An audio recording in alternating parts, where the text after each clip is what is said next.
Committee form చేస్తున్నారు, ఎప్పటి నుంచి గ్రామ సభలు నిర్వహిస్తున్నారు, సెలక్షన్స్ లో ఎలాంటి ఇబ్బందులు ఉన్నాయి, మంచి చెడు ఏంటిది అనేది మీరు ఏ రకంగా మరి రూపొందించుకున్నారు అనేది ఒకసారి ఎక్స్ప్లెయిన్ చేయాల్సిందిగా. గుడ్ మార్నింగ్ మా శ్రీనివాసరావు,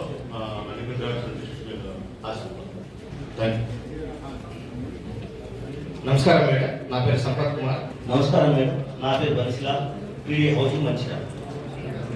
నమస్కారం మేడం, నా పేరు K Rajeshwar, PD housing Nirmal. నా పేరు తానాజీ మేడం, ఐటీడీ.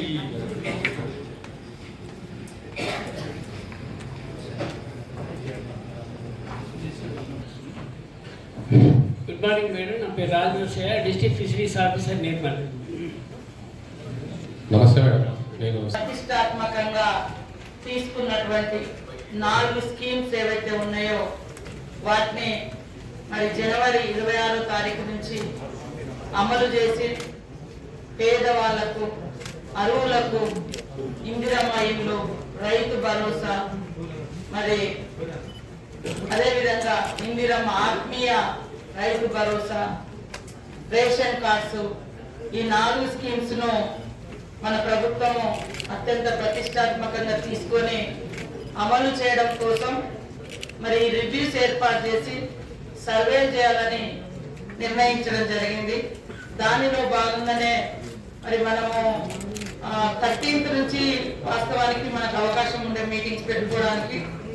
సరే, మీరందరూ కూడా సంక్రాంతి మూడ్లో ఉండడం, తర్వాత కొంతమంది కలెక్టర్స్ కూడా లీవ్లో ఉండడం, చాలా రోజుల తర్వాత వారు కూడా లీవ్స్ అడిగినారు. సో దాంతో మనది లేట్ అయింది. అయినా కూడా మరి ఈరోజు నిర్మల్ వేదికగా కలెక్టర్ మన అభిలాష గారి అధ్యక్షతన ఈ యొక్క సమావేశాన్ని ఏర్పాటు చేసినందుకు వారికి ప్రత్యేకంగా అభినందనలు తెలియజేస్తూ, మరి నాతో పాటు ఈ కార్యక్రమంలో పాల్గొంటున్నటువంటి ప్రజాప్రతినిధులైనటువంటి, అదేవిధంగా డివిజనల్ స్థాయి అధికారులకు, వేదిక మీద ఉన్నటువంటి ITD FEO and additional collectors కు, ఇతర అధికారులకు, ఐఏఎస్ ఐపీఎస్ లకు అందరికీ, పత్రికా మీడియా సోదరులకు పేరు పేరున హృదయపూర్వక నమస్కారాలు. సో ఈరోజు మరి మనం గ్రామాల్లోకి ఎలా వెళ్ళాలి, ఎలా గ్రామ సభలు నిర్వహించుకోవాలి,